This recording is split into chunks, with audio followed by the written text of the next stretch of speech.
My name is Elizabeth. I divorced my husband 10 years ago and now live with my daughter, Sophie. Sophie is a senior in high school. This spring, she will graduate from high school and has decided to go to college. I couldn't afford to send her to college on my income alone, but Sophie got in through a recommendation, so her tuition is completely waived. It's truly a blessing for me. We have been through a lot since I divorced when Sophie was in elementary school. I often think of myself as a failed mother, but I've been relying on Sophie's kindness. It all started 20 years ago. I married my husband, Michael. Michael's family home was a traditional house. My father-in-law, who welcomed us, was an old-fashioned and kind man, fitting for the house. But the problem was my mother-in-law. Even when I was dating Michael, she seemed not to like me. She doted on Michael. The first thing she said to me after my self-introduction was, "Elizabeth, what's with that short skirt? And isn't your makeup too flashy for visiting your boyfriend's family?" I was wearing a knee-length dress that day. And my makeup was my usual natural look. Although my father-in-law defended me, Michael just nodded along with his mother's words. We didn't stay long that day, but it was still mentally draining for me. I thought life would be gloomy with such a mother-in-law. Yet, Michael said it wouldn't matter much as we wouldn't see each other often after marriage. Indeed, unless we lived together, it seemed unlikely we'd see each other daily. His words somehow reassured me. My indecisiveness swayed my life choices. After dating Michael for 2 years, we decided to get married when he got promoted. His proposal was the classic "I will definitely make you happy." To me, it was a delightful and ideal proposal. Of course, if he had lived up to his words. But married life with Michael was far from ideal. Initially, he wanted me to quit my job and be a homemaker, but as soon as I quit, he started saying terrible things. Must be nice being a housewife without a job. No kids and still not working, what a luxury. Being timid, I couldn't talk back. When I considered part-time work, he accused me again. Looking for a part-time job to find a lover, huh? I was confused about what to do. Then I became pregnant and had our daughter without ever working. I'll never forget what my mother-in-law said when she visited the hospital. "Having a girl, what about the family heir?" I remember my father-in-law quietly getting angry at her words. "My husband has a brother, so he could be the heir," she sarcastically remarked. I thought then it would be fine if our relationship ended. But reality was harsh. About 6 months after my daughter was born, an incident occurred. My mother-in-law had an affair, and my father-in-law was furious, demanding a divorce. Their home was about a 2-hour drive away, so we didn't meet often and I didn't know the details. But it was true she had an affair, and as a result, my father-in-law decided to divorce her. My mother-in-law came to our house crying. It was honestly a nuisance, as Sophie, my daughter, was still young. Yet, Michael allowed her to stay with us, saying it would be fine for a while. Michael, who was doted on by her, sided with his mother over his father, always believing she was right. I expressed my concerns about living together to Michael, but he gently told me, "Sophie is young, and it must be hard for you, Elizabeth. Wouldn't it be less of a burden if Mom stayed? Besides, it's just until she finds a place to live." I wasn't convinced, but decided to endure it. However, my mother-in-law would call me away without hesitation even when I was taking care of Sophie. She left all the household chores to me and even complained about the meals. Instead of reducing the burden, it only increased. Despite the initial talk of it being temporary, she showed no signs of looking for another place. As I was concerned about societal judgment of single mother, I just endured it. Day by day, I became numb, even able to ignore my mother-in-law's words. I was scolded every time, but I kept enduring, letting the words wash over me. Years passed with no progress on her moving out, and Sophie started elementary school. Sophie grew up quiet, just like me. My mother-in-law didn't like that, complaining to Sophie as well. Thinking being quiet is cute? Such an indecisive personality, just like Elizabeth.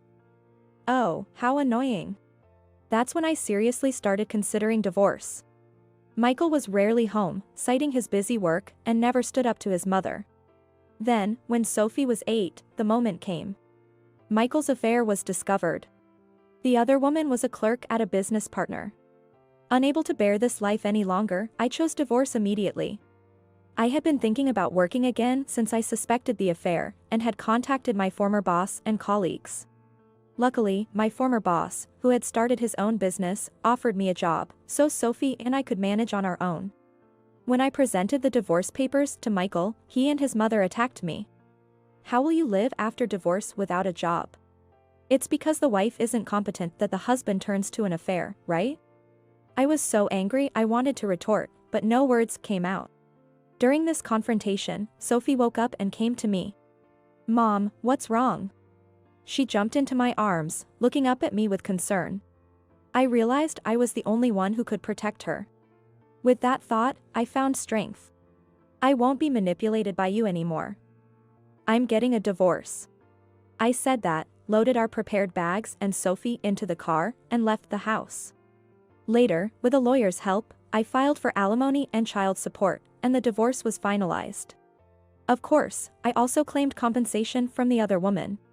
There was a brief relief when she paid the compensation. But Michael only paid alimony and child support once. I tried contacting him for the payments. I've moved and it's hard to live alone now. Just wait a bit. I naively waited.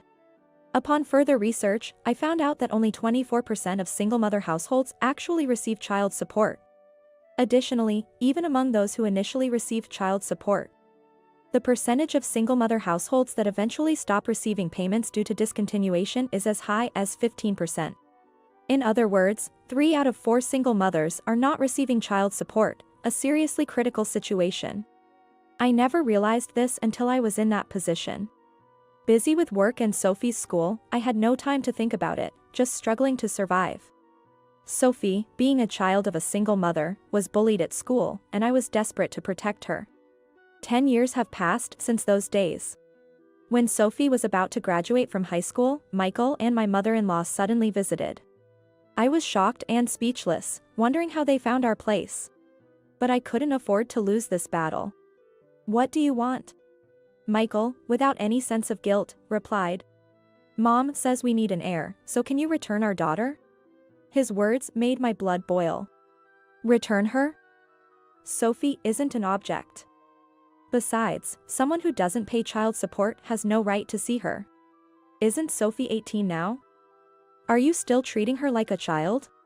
As Michael spouted incomprehensible things, my mother-in-law started saying something even more absurd. "Sophie would have an easier life living with us than with you. We'll come to pick her up tomorrow, so be ready," she said. Wait a minute. What do you mean by heir? Since Michael isn't remarrying, we're worried about the future. It would be troublesome if something happened to me. Are they planning to use Sophie as a carer for my mother-in-law? I couldn't bear the thought after raising my daughter with so much care. Michael, laughing, continued. Plus, Dad's not going to be around much longer. So, we're planning to live in his house. Since our parent-child relationship hasn't been severed, I'll inherit the family home and assets. Despite the affair and divorce? You're returning to your father's house? My exclamation enraged my mother-in-law. Don't dig up something that happened years ago. As I realized I had unintentionally hit a nerve, Sophie returned from school. Seeing her, Michael rushed over. Sophie. It's your dad. You've grown so much. My mother-in-law followed suit. Starting tomorrow, you'll live with your dad and grandma. Sophie, initially puzzled, then burst into laughter. Huh? Grandma, are you okay, in the head? Have you gone senile? Her response angered my mother-in-law even more. What a way to talk. Elizabeth, how did you raise her? As my mother-in-law tried to grab me, Sophie stepped in. She brushed off my mother-in-law's hand and assumed a judo throw position. Alarmed, I raised my voice. Sophie, wait. Sophie paused, looking startled, and released her hold on my mother-in-law. After Michael and I divorced, Sophie became a target of bullying.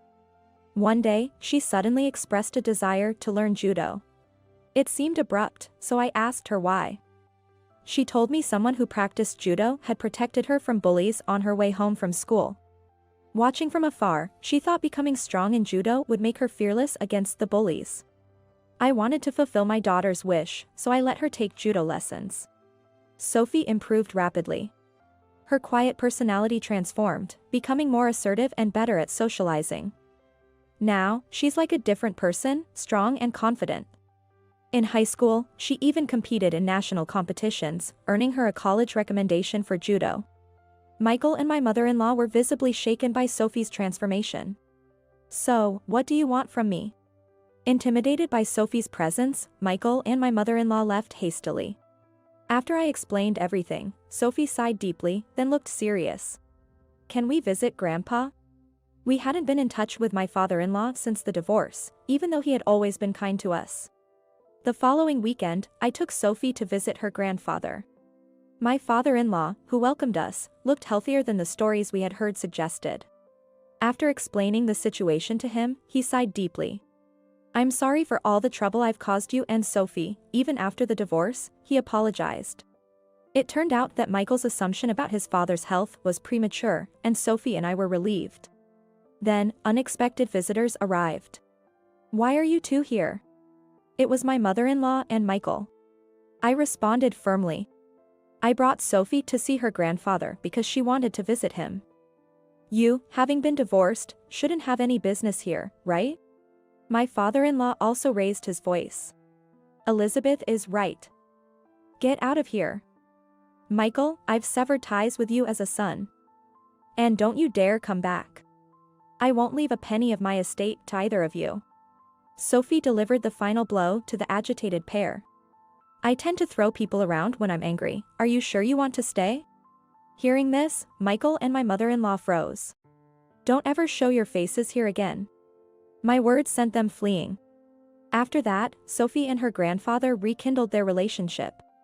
About once a month, Sophie and I would visit him, and he's still healthy. Thanks to my father-in-law's help, we got a lawyer and demanded the unpaid alimony and child support from Michael. To our surprise, he paid everything in one lump sum. Furthermore, through the lawyer, we arranged an agreement that Michael and my mother-in-law would never approach us again. Michael and my mother-in-law ended up penniless, both working day and night. I feel joyful supporting Sophie, who is thriving in judo at college. Supported by various people, we mother and daughter have found happiness. I hope for even more happiness for Sophie.